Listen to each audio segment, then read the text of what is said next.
Бомбарбье, Киргуну. Что он сказал? Он сказал, если ты не досмотришь до конца, он тебя зарежет. Шутка. Вместо сломанного замерометра прислали новый интерактивный кульман.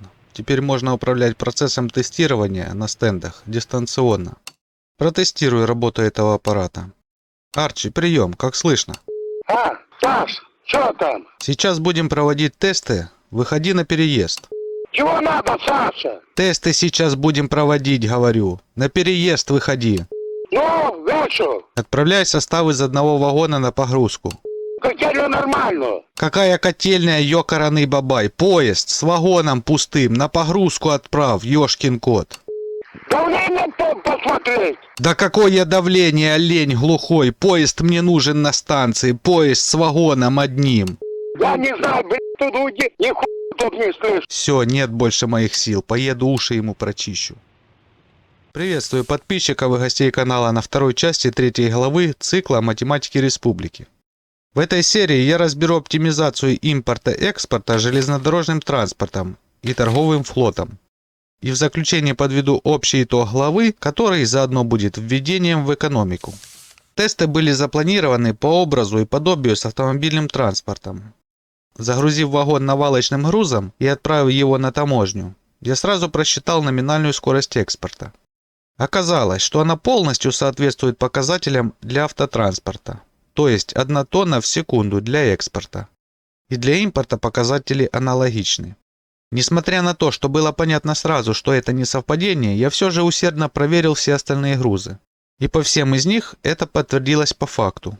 За исключением отходов, но их я разберу позже.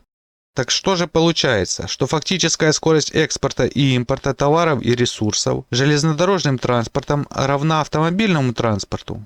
Или в чем подвох? В отличие от автомобильного транспорта, где я определил по сути только один метод оптимизации, для железнодорожного транспорта я определил 6 этапов оптимизации. Вначале на всякий случай стоит синхронизировать понятия. Вот это локомотив, это состав из вагонов, а все вместе это поезд. Так как номинальная скорость выгрузки и погрузки вагона на таможне полностью соответствует автомобильному транспорту, следовательно, все данные будут взяты из первой части исследования и использованы в расчетах. Но у железнодорожного транспорта имеется также номинальная скорость экспорта-импорта состава. У станции, кроме физической длины, также имеется и нигде не указанная функциональная длина. И то количество вагонов, которое помещается в эту функциональную длину, и будет выгружаться одновременно. На большой таможне, благодаря наличию открытых вагонов различной длины, я определил функциональную длину, и она составила 130 метров. На средней эта функциональная длина составила 70 метров.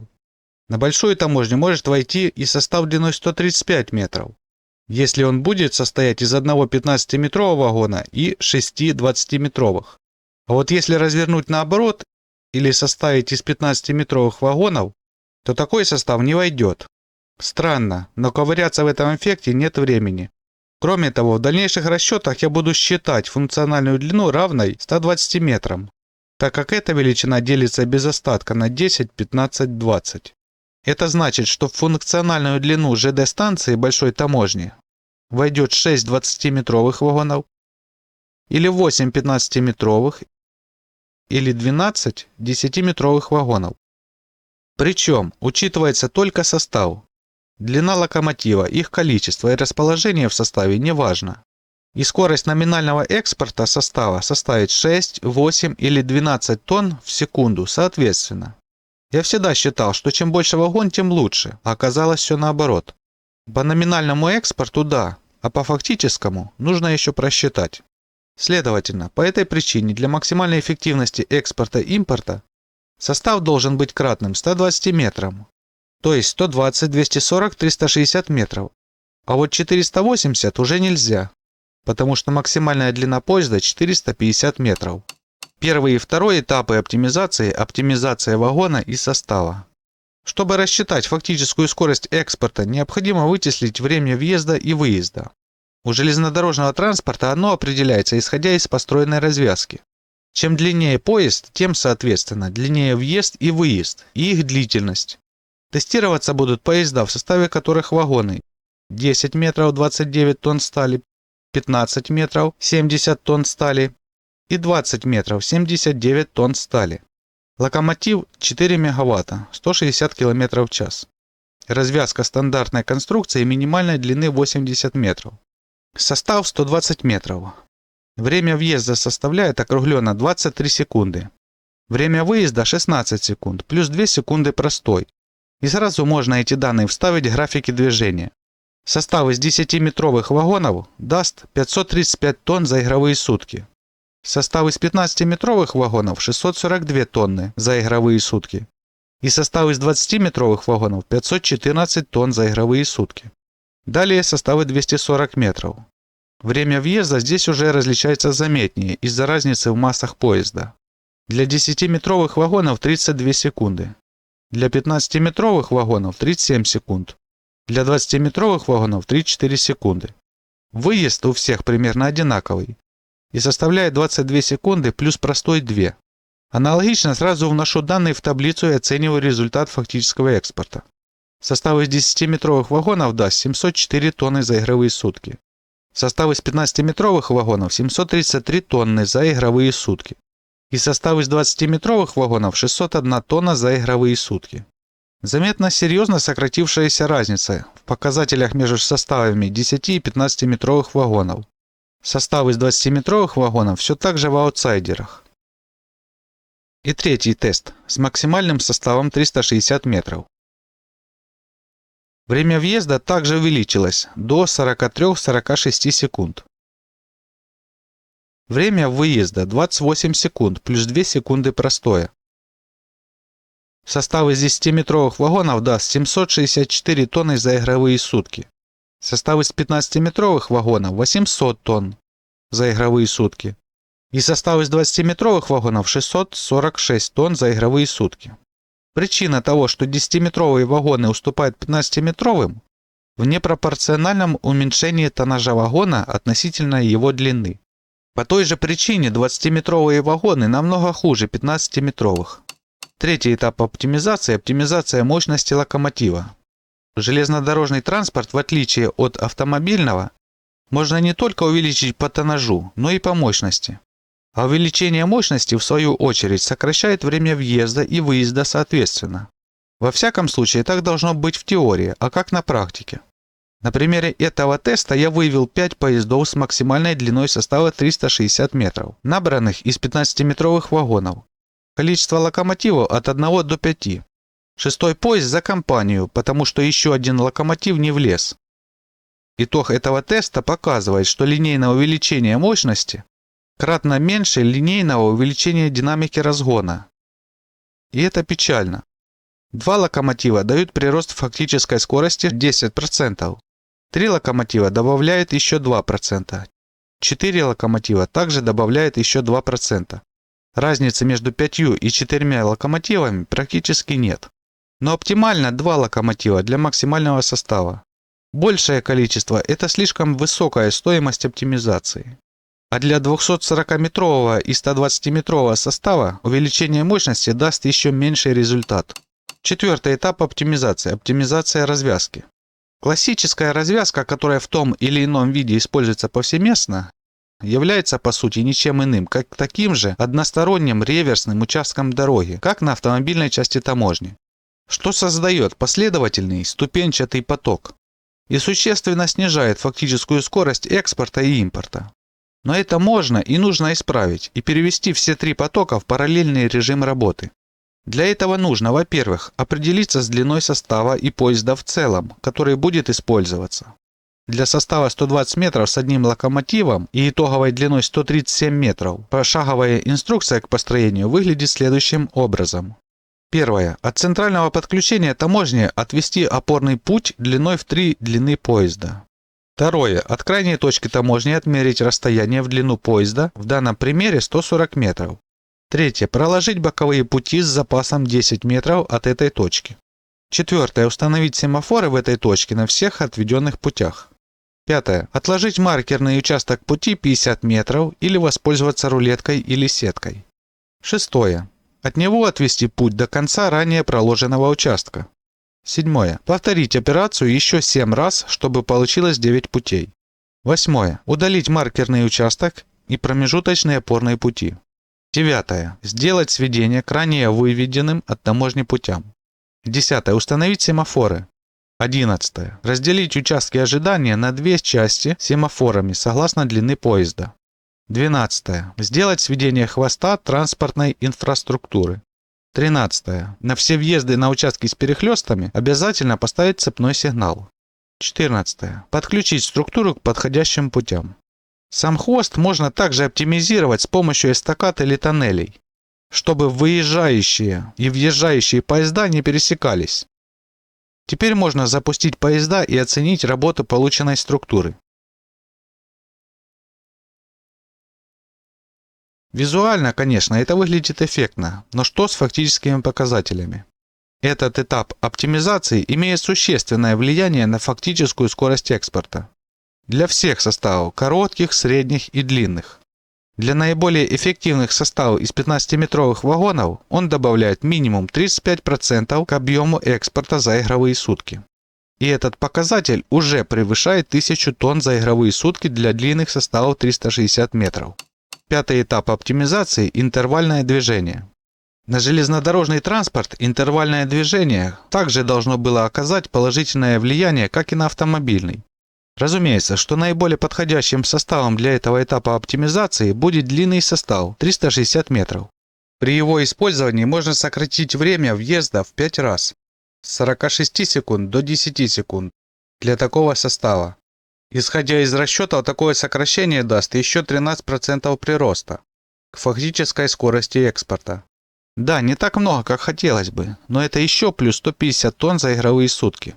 Концепция строительства развязки для интервального движения схожая с предыдущей развязкой. Ячейка под длину поезда в данном случае 400 метров, перехлест 50. Разгонный участок 1200 метров для поезда. И эстакады на выезд, что важно. В хвосте на въезде нужно установить таймер. А вот в этом пункте засада. Семафоров с таймером на железной дороге нет, есть только конечная остановка. Когда я тестировал автобусы в этом исследовании, конечная остановка работала правильно. Сейчас же конечные остановки и для автомобильного, и для ЖД транспорта с фиксированным временем работают по какой-то своей логике, а не так, как нужно. Поэтому теперь это не конечная остановка, а конченная. Следовательно, практическое применение этого пункта оптимизации пока что недоступен. Точнее, колхозный способ есть, но лучше про него умолчать, чтобы не заплевали. Шестой этап оптимизации – выбор оптимальной функциональной длины станции погрузки. Этот этап оптимизирует подвижной состав. У всех станций погрузки, а также хранилищ, складов, элеваторов и прочего, также имеется функциональная длина, как и на таможне. А это напрямую влияет на количество необходимых поездов для организации экспорта. Мало того, что скорость погрузки, как правило, вдвое больше, чем выгрузка на таможне, разница может увеличиться еще в 3-4 раза, если загрузка будет происходить на станции с функциональной длиной 60 метров, к примеру, для длинного состава 360 метров. Кроме того, оптимальные грузовые станции актуальны также и для внутренних перевозок. Функциональную длину станции, на которой могут загружаться открытые вагоны, достаточно просто определить визуально. А вот с закрытыми вагонами уже без секундомера не обойтись. Итог по железной дороге. После всех этих тестов можно подвести заключение по оптимизации для железнодорожного транспорта. От наибольшей эффективности к наименьшей. Первое. Использование состава кратного 120 метрам. Наибольший состав 360 метров самый эффективный. Второе. Использование оптимальных вагонов по соотношению длина-тоннаж. Третье. Оптимизация развязки с приведением ее к параллельному движению поездов. Четвертое. Добавление мощности длинным составом. Пятое. Соответствие функциональной длины станции погрузки и состава поезда. Прирост фактического уровня экспорта на большой таможне за игровые сутки. Если взять, к примеру, экспорт стали базой снабжения, которая формирует поезд в составе 7 20-метровых вагонов, и сравнить с длинным составом 360 метров и двумя локомотивами, которые используют все доступные этапы оптимизации, то разница будет почти в 3 раза – 400 тонн против 1100 тонн за игровые сутки. То есть прирост плюс 175%. И на десерт тема импорта-экспорта мусора. Номинальная скорость экспорта мусора, смешанные биологические, органические и опасные, железнодорожным транспортом составляет 10 тонн за 116 секунд. Импорт 333 секунды 10 тонн. Следовательно, фактическая скорость экспорта на средней таможне составом из 6 вагонов будет равна 28 тонн за игровые сутки. Составом из 36 вагонов 29 тонн за игровые сутки. Контейнерным мусоровозом без оптимизации 26 тонн за игровые сутки. В режиме движения колонна 45 тонн за игровые сутки. На большой таможне состав из 12 вагонов на неоптимизированной развязке 131 тонна за игровые сутки. Состав из 36 вагонов на оптимизированной развязке 167 тонн за игровые сутки. Контейнерный мусоровоз без оптимизации 122 тонны за игровые сутки. И в режиме движения колонны 244 тонны за игровые сутки. При импорте разница будет еще больше. Торговый флот. Изначально в морских перевозках меня интересовал только один тест, который должен был дать ответ на самый главный вопрос. На вопрос жизни, вселенной и вообще. Для проведения этого теста я отправлю 30 кораблей загружаться на таможню одновременно. Достигнув таможни, все корабли начали грузиться одновременно, что означает, что фактическая скорость импорта практически безлимитна. И вот она, казалось бы, да, но нет. Я решил, что все же стоит отправить корабли на экспорт на всякий случай. И этот случай как раз таки настал. При экспорте одновременно разгружается только 6 кораблей с номинальной скоростью 1 тонна в секунду. Остальные в ожидании.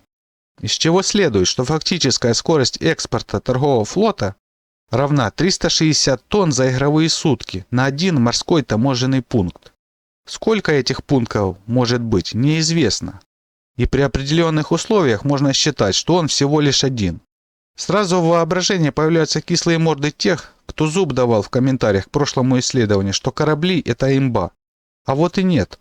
По факту получается, что без какой-либо оптимизации все виды транспорта, автомобильный, на обновленную большую таможню, железнодорожный и морской, показывают не слишком отличающиеся цифры. 176 тонн, 400 тонн и 360 тонн за игровые сутки соответственно. А с применением оптимизации 232 тонны у автомобильного против 1100 тонн у ЖД и все те же 360 у флота.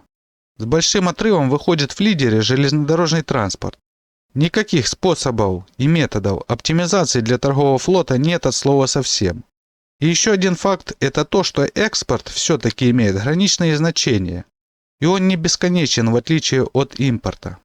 Для импорта же торговый флот действительно является лучшим способом.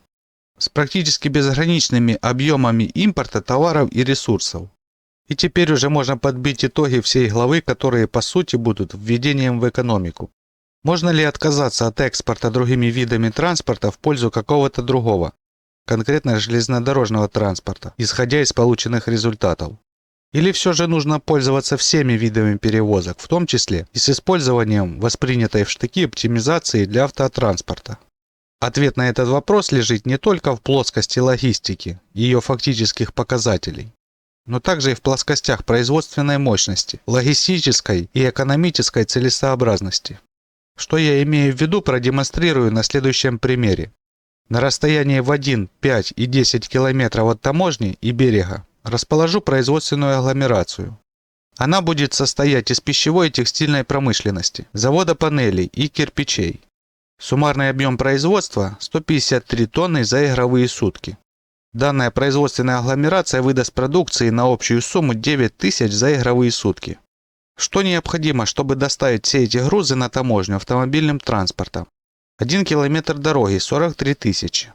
Станция погрузки в данном случае – это склад и хранилище, суммарная стоимость – 14 тысяч. И теперь расчет необходимого количества техники. Автомобиль КМЗ преодолеет расстояние в 1 километр за 38 секунд.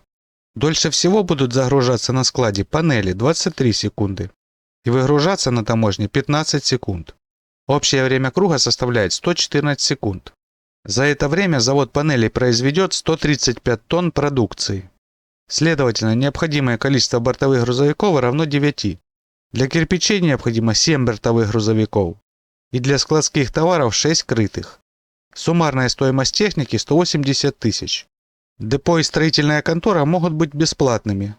И они могут и будут использоваться повторно, поэтому в вычислениях не учитываются. Также стоимость заправочной станции и топлива для техники в этих расчетах опускается. Теперь, что необходимо для железнодорожной доставки? 1 километр путей в обе стороны 80 тысяч. Станция погрузки 17 тысяч. Склад и хранилище суммарная стоимость 14 тысяч. И подвижной состав 1 поезд в составе 5 вагонов суммарной стоимостью 130 тысяч. Депо, железнодорожная строительная контора, тяговая или заправочная станции, топливо или энергия также не учитываются в расчетах.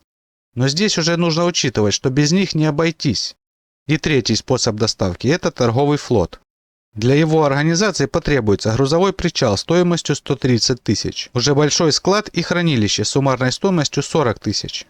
И железная дорога, по которой продукция будет доставляться к порту. Суммарно это еще 240 тысяч. И корабль стоимостью 372 тысячи. Итого, по автомобильному транспорту суммарная стоимость организации экспорта равна 236 тысяч. По железнодорожному 240 тысяч. И по морскому 780. Период окупаемости логистики для автомобильного транспорта 26 игровых суток. Для ЖД 27 игровых суток. Для флота 87 игровых суток. На дистанции 5 километров. По автомобильному транспорту дорога 243 тысячи, хранилище 10 тысяч, склад 5 тысяч, крытые грузовики 30 штук 255 тысяч, бортовые 80 штук 642 тысячи, итого 1 миллион 200 тысяч. Окупаемость 133 игровые сутки. По железнодорожному. Железнодорожное полотно 450 тысяч. Хранилище 12 тысяч, склад 10 тысяч, станция 18 тысяч, поезд 372 тысячи, итого 900 тысяч. Окупаемость 100 игровых суток. И по морскому. Терминал 163 тысячи, корабль 388 тысяч, склад 28 тысяч, хранилище 29 тысяч, станция 18 тысяч. Железнодорожное полотно 450 тысяч, хранилище 12 тысяч, склад 10 тысяч, станция 18 тысяч, поезд 372 тысячи, итого 1 миллион 500 тысяч, окупаемость 166 игровых суток и на дистанции в 10 километров. По автомобильному транспорту дорога 486 тысяч, хранилище 10 тысяч, склад 5 тысяч, крытые грузовики 60 штук 510 тысяч, бортовые 160 штук 1 миллион 284 тысячи, итого 2 миллиона 300 тысяч, окупаемость 255 игровых суток. По железнодорожному. Железнодорожное полотно 900 тысяч, хранилище 12 тысяч, склад 10 тысяч, станция 18 тысяч, поезд 744 тысячи, итого 1 миллион 700 тысяч. Окупаемость 188 игровых суток. И по морскому. Терминал 163 тысячи, корабль 388 тысяч, склад 28 тысяч, хранилище 29 тысяч, станция 18 тысяч.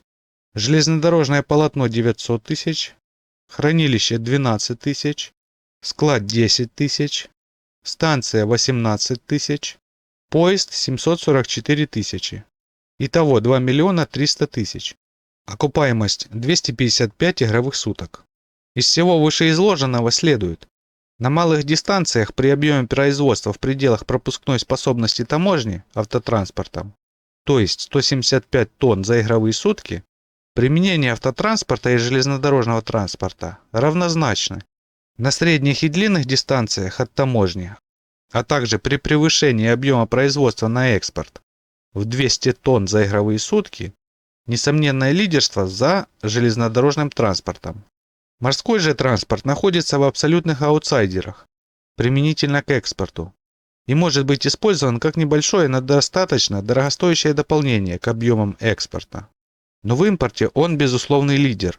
Правда, такие объемы импорта, при которых будут оправдан импорт торговым флотом, навряд ли будут востребованы.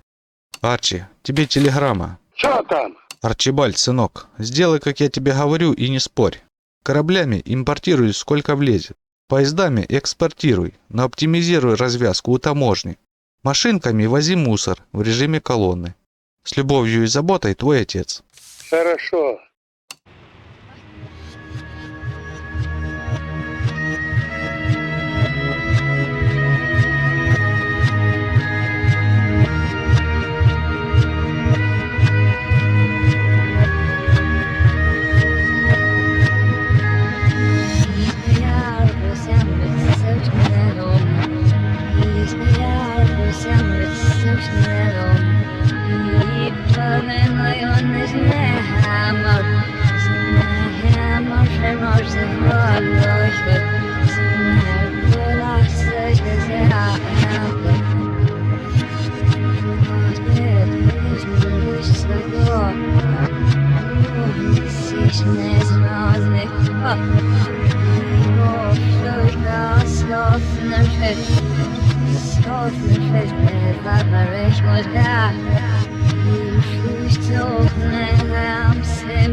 Ja, ich merke, dass ich